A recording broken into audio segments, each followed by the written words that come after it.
Next topic వచ్చేసి we are discussing about the global heating. This is our third topic, and global heating to drive longer La Nina and El Nino events by 2030. ఈ La Nina అంటే ఏంటి, El Nino అంటే ఏంటి, La Nina అంటే ఏంటి, ఇవి ఎక్కువగా అడిగేటువంటి దీని మీద ప్రతి ఇయర్ కంపల్సరీగా క్వశ్చన్ వస్తుంది. It is important for our pre and mains also. So there are two natural climate phenomena which is occurring across the tropical Pacific Ocean, which influences the weather conditions all over the world. ఆస్ట్రేలియాలో, ఇండియాలో, ఇండోనేషియాలో ఎక్కడైనా సరే వర్షాలు ఎక్కువగా పడుతున్నాయి లేదంటే తక్కువగా పడుతున్నాయి అని అంటే కనుక ఇది ఎల్నినో లానినో ఎఫెక్ట్ వల్ల జరుగుతుంది. సో ఇది న్యూస్లో ఎందుకు ఉంది అని అంటే it has a new study project states that this climate change will significantly impact this El Nino and La Nina weather patterns approximately by 2030. So a decade before that was earlier predicted to take care of that. ఇప్పుడు predictions అనేవి చేసినప్పుడు ఎందుకు చేస్తారంటే జాగ్రత్త పడతారని, ఈ ఎల్నినా La Niña ఎందుకు effect అవుతుంది అనేది కనిపెడితే జాగ్రత్త పడతారని చెప్పి రీసెర్చర్స్ కండక్ట్ చేసి వార్న్ చేయడం జరుగుతుంది అనమాట. It is bound to the result in further global climatic disruptions. So let's see about what are these la nina and la nina. Normal కండిషన్స్లో ఏం జరుగుతుందంటే నార్మల్ ఇయర్ లో సర్ఫేస్ ప్రెషర్, ఇప్పుడు సర్ఫేస్ ప్రెషరు లేదంటే కనుక హై ప్రెషర్ ఏరియాస్ అనేవి ఎందుకు ఉంటుందని అంటే depending upon the temperature in that area. Temperature ఎక్కువ ఉంది అని అంటే కనుక వార్మ్ ఎయిర్ అనేది ఎక్కువగా ఉంటుంది, అక్కడ లో ప్రెషర్ ఏరియా ఉంటుంది. లేదా టెంపరేచర్ తక్కువగా ఉంది అని అంటే కనుక అక్కడ హై ప్రెషర్ ఉంటుంది, హై ప్రెషర్ ఏరియా అనేది ఉంటుంది అనమాట. That is how it is actually described. So in normal year the surface low pressure develops in the region of the northern Australia, Indonesia and high pressure system over the coast of Peru. Coast of Peru అంటున్నారు కాబట్టి దీన్ని మనం Peruvian currents అని కూడా అనొచ్చు అనమాట. Peruvian currents అని కూడా అనొచ్చు. దీని గురించి మనం మళ్ళీ డీటెయిల్గా ఎక్స్ప్లెయిన్ చేసుకుందాం. సో ఇదనమాట. So as a result of this trade winds over the Pacific ocean they move strongly from the east to west. East నుంచి వెస్ట్గా ఉంటుంది. మరి ఈస్ట్ సైడ్ ఏముంది, వెస్ట్ సైడ్ ఏముంది అనేది చూద్దాం. నార్మల్ కండిషన్స్లో మనం ఇది అనమాట జరిగేది. నెక్స్ట్ మనం చూసుకున్నట్లయితే ఇది ఈస్ట్, ఇది వెస్ట్. నార్మల్ కండిషన్స్లో ఏమవుతుంది, లో ప్రెషర్ ఏరియా, ఇది హై ప్రెషర్ ఏరియా, టెంపరేచర్స్ అనేవి తక్కువగా ఉంది. ఇది లో ప్రెషర్ ఏరియా, టెంపరేచర్స్ అనేవి ఎక్కువగా ఉంది. ఇక్కడ ఉన్నటువంటి టెంపరేచర్స్ ప్రెషర్స్ వల్ల వర్షాలు అనేవి పడుతూ ఉంటాయి అన్నమాట. అయితే ఇక్కడ ఎక్కువ పడతాయి లేదంటే ఇక్కడ ఎక్కువ పడతాయి. ఈ సౌత్ అమెరికాలో వర్షాలు ఎక్కువ పడాలి అని అంటే ఆస్ట్రేలియాలో ఉన్నటువంటి టెంపరేచర్ ప్రెషరు నార్మల్గా ఉండకూడదు. ఇవి దీని వల్ల ఇక్కడ వర్షాలు పడితే దీనివల్ల ఇక్కడ వర్షాలు పడతాయి అనమాట. So will get in to the El Nino and La Nina effect. So first will try to understand this El Nino. El Nino it is called as the meaning ఏంటి అని అంటే దట్ క్రైస్ట్ చైల్డ్ అనమాట. ఎవరు coin చేశారంటే fishermen who lives along the Coast of the Ecuador, Peru. వాళ్ళు ఈ పేరుని పెట్టడం జరిగింది, describing the warming of the central and eastern Pacific ocean. El Nino, it is occasionally development of the warm ocean surface waters along the coast of Ecuador and Peru. Ecuador and Peru ekkada undi ikkada, if you find out Ecuador and Peru region lo warm currents ni produce చేస్తుంది. Next, El Nino events occur irregularly at the years of the 2 to 7 years, although average is about the 3 to 4 years. అంత ఫ్రీక్వెంట్గా జరగకపోయినా కానీ అప్పుడప్పుడు జరుగుతూ ఉంటుందన్నమాట. మనం ఇక్కడ అర్థం చేసుకోవాల్సింది ఏంటి అని అంటే ఇక్కడ వాటర్ ఉంది, దీన్ని మనం టెంపరేచర్ ఎక్కువగా ఉంటే కనుక టెంపరేచర్ ఇస్ హై, ఇక్కడ లో ప్రెషర్ ఏరియా అనేది ఫామ్ అవుతుంది. అప్పుడు లో ప్రెషర్ అనేది ఉంటే విండ్ ఎయిర్ అనేది ఎయిర్ ఉండేటువంటి డెన్సిటీ కన్నా పైకి వెళ్ళిపోతే దాన్ని మనం ఎయిర్ అంటున్నాం, విండ్ అంటే వేరు, ఎయిర్ అంటే వేరు. When it is above the surface then it is called as air, if it is moving it is called as air and wind కదా. అలాగా రెయిన్ క్లౌడ్స్ అనేవి ఫామ్ అయిన తర్వాత ఇది ఇలా వెళ్ళి ఈ విండ్స్ని, ఈ విండ్ మూవ్ అయ్యి ఇక్కడ క్లౌడ్స్ ఎక్కువగా ఉండడం వల్ల వర్షాలు అనేవి ఈ ఏరియాలో పడతాయి అన్నమాట. ఇది ఒక విషియస్ సైకిల్ లాగా.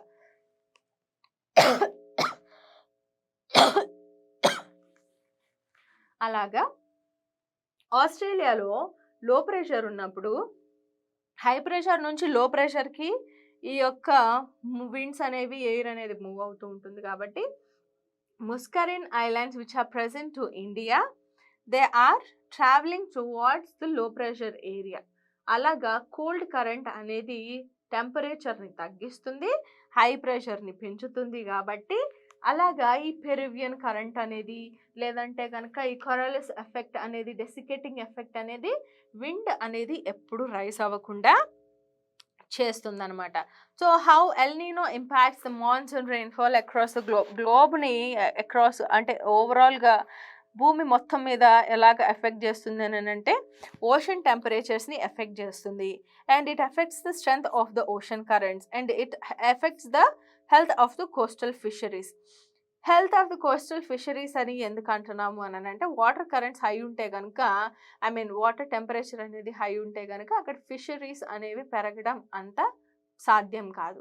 అది నార్మల్ టెంపరేచర్స్, మంచి ఎన్విరాన్మెంట్ కండిషన్స్లోనే ఈ యొక్క ఫిషరీస్ ప్రొడక్షన్ అనేది జరుగుతుంది. కాబట్టి it obviously affects the health of the coastal fisheries. And local weather for the Australia and South America is also gets affected, and the areas beside this Australia and South America are also getting affected. So rainfall increases drastically in South America, contributing the coastal flooding and erosion. So అలాగా El Nino వల్ల గ్లోబ్కి జరిగేటువంటి impact. And how the El Nino affects the monsoon rainfall in India. ఇక్కడ మనం చూసుకున్నట్లయితే కనుక El Nino and Indian monsoons they are inversely related. Indian monsoons El Nino effect అనేది జరిగినట్లయితే కనుక దే ఆర్ ఇండైరెక్ట్లీ వర్షాలు ఎక్కువ పడాల్సిన చోట తక్కువ, తక్కువ పడాల్సిన చోట ఎక్కువ అలా పడతాయి అన్నమాట. So L నీనో years led to the drought in India.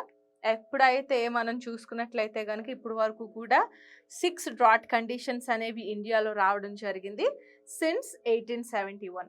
The El Nino droughts, they are including the 2002 and 2009 also. They have led to the drought conditions in India. For instance, if we take the 1997 and 1998 where the El Nino year, strong El Nino year, but there was no drought conditions because of the IOD. Next మనం చూసుకున్నట్లయితే కనుక El నీనో మోడరేట్గా ఉన్నప్పటికీ కూడా ఇండియాలో worst drought conditions అనేవి మనం చూడొచ్చు. So అలాగా డ్రాట్ కండిషన్స్ని ఎల్ నీనో ఎలాగా ఎఫెక్ట్ చేసింది అనేది కూడా మనం చూడొచ్చు. L నీనో directly impacts the India agrarian economy. ఇప్పుడు వర్షాలు అనేవి ఎక్కువగా పడడం, తక్కువగా పడడం, ముఖ్యంగా ఎఫెక్ట్ అయ్యేటువంటి వాళ్ళు ఎవరు? ముఖ్యంగా ఎఫెక్ట్ అయ్యేది farmers. Kabatti we can see that they are directly impacting the India's agrarian economy. So it tends to the low production of the summer crops such as the rice and sugarcane, cotton and oil seeds. Next we are discussing about the La Nina. It is the opposite condition for El Nino. So after El Nino events, weather condition usually they return back to the normal. But in some areas it takes a lot of time to get back to the normal. However, in some years trade winds they can be extremely strong. So abnormal accumulation anedi cold water accumulation anedi jarigite ganaka ekkada central and eastern Pacific regions lo danni manam La Nina ani antunam anamata. So La Nina lo manam chusukunnatlaite ikkada hot అంటే ఈ red colour indicate చేస్తుంది high temperature ఉంది, warm water ఉంది అని. So warm water ఎప్పుడు కూడా density తక్కువ ఉంటుంది కాబట్టి ఫ్లోట్ అవుతూ ఉంటుంది. It gets here. So increased trade winds అనేవి ఉండడం వల్ల కొరలిస్ ఎఫెక్ట్ అనేది మనకు తెలుసు కదా. it also affects the movement rotation of the earth also. So that is how you have to remember. So La Nina, they are the trade winds and Peruvian currents, they are weak. First thing మీరు గుర్తుపెట్టుకోవాల్సింది ఇక్కడ ఏంటి అని అంటే trade winds,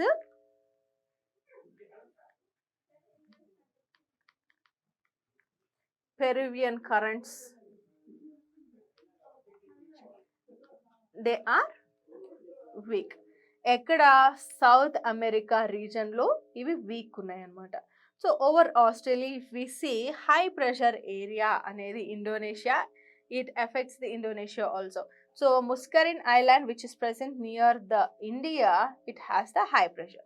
so ఇప్పుడు ఏం చేస్తుంది El Nina, the trade winds are slow and moves towards the south America. So La Niña వల్ల ఇక్కడ వర్షాలు పడేటువంటి అవకాశం ఉంది. సో లానినా వల్ల సౌత్ అమెరికాలో వర్షాలు ఎక్కువగా పడతాయి. So next La Nina, it carries the trade winds and Coriolis force we have discussed. Coriolis force వల్ల ఎర్త్ మూమెంట్ అనేది, రొటేషన్ అనేది కూడా తక్కువ అవుతుంది, రొటేషన్ స్పీడ్ అనేది కూడా తక్కువ అవుతుంది. దానివల్ల ఏమవుతుంది మనకి తెలుసు, ప్రొలాంగ్డ్ డే అనేది ఉంటుంది, ఎక్కువగా డే టైం అనేది ఉంటుంది అనమాట. So what are the impacts of this El Nina and La Nina? La Nina it tends to leads to the milder winters in northern Europe and colder winters in southwestern Europe, leading to the snow in Mediterranean region. So it is continental North America where it gets most conditions are felt. North అమెరికాలో ఈ La Niña effect అనేది మనం చూసుకున్నాం ఇందాక చెప్పుకున్నట్లు విధంగా. La Niña causes drought conditions in the south America and countries of the Peru and Ecuador. And it is usually creating the positive impact for the fishery industry in the Western America. ఎందుకని అంటే lower ఏరియాలో ఉండేటువంటి nutritious water ఏదైతే ఉందో it is coming up to the surface water. So that is how the nutrients which are present in the deep sea oceans are coming to the surface. That is how the fishery industry is also getting benefited. And in the Western Pacific area, this La Nina increases the potential for rainfall in the most of areas, which is often creating the vulnerable effects, especially in the areas of the continental Asia and China. And it is also leading to the heavy floods which are present in the Australia, which different areas present in the Australia. And we can see the high temperatures in the Western Pacific and Indian Ocean areas and Somalina coast and comparatively better monsoon rains in India. ఇప్పుడు మన ఇండియాకి better monsoon rains అనేవి రావాలి అని అంటే La Niña అనేది రావాలి. మరి లానినా ఇండియా మీద ఎలాంటి ఎఫెక్ట్ చూపిస్తుంది అనేది మనం చూసుకున్నట్లయితే కనుక ఇండియన్ మెటీరియలాజికల్ డిపార్ట్మెంట్ ఏం చేస్తుంది అని అంటే it has predicted some parts of India May witness heavy rainfalls because of this La Niña. So western Ghats ఏరియాస్లో ఉన్నటువంటి స్టేట్స్లో they receive the average to below average rainfall during this La Niña. And winter rainfall is less in the north India. And snowfall over the western Himalayas is less than in the normal, comparatively to the normal conditions. And winter temperatures in the plains are less than normal. So prolonged winter season అనేది ఎక్కడ మనం చూడొచ్చు అని అంటే north ఇండియాలో extended winters అనేది they can affect the some states which are present in the north India like Jammu and Kashmir, Himachal Pradesh, like that. So more rain during the second half is the northeast monsoon. So these are the effects of the La Nina. So let's see the negative impact on the agriculture. ఇప్పుడు వర్షాలు అనేవి ఎక్కువగా రావడం, టైంలో రావడం వల్ల ఎక్కువగా effect అయ్యేది ఎవరు? అగ్రేరియన్ ఎకానమీ అని చెప్పి మనం ఆల్రెడీ చెప్పుకున్నాం. కాబట్టి there is risk of losing their standing kharif క్రాప్స్ని లూజ్ అవడం ద్వారా, ఆ రెయిన్స్ అనేవి పడడం ద్వారా టైంలో ఖరీఫ్ సీజన్లో హార్వెస్టింగ్ టైంలో when it is the harvesting time September end to early October, ఈ టైంలో వర్షాలు అనేవి పడితే పంట చేతికొచ్చిన సమయంలో వర్షాలు పడడం వల్ల it is obviously affecting the crop productive quality. Crop quality అనేది దెబ్బతింటుంది, లేదంటే కంప్లీట్గా క్రాప్ డిస్ట్రక్షన్ అనేది జరుగుతుంది. కాబట్టి obviously this rain is affecting the standing crops or the standing kharif crops. So any rain just before the prove the detrimental, it is causing some kind of effect on the standing crops which are ready to harvest, which are about to get harvested. So these are the topics about the environment and ecology that has been published from November 20 to November 27th.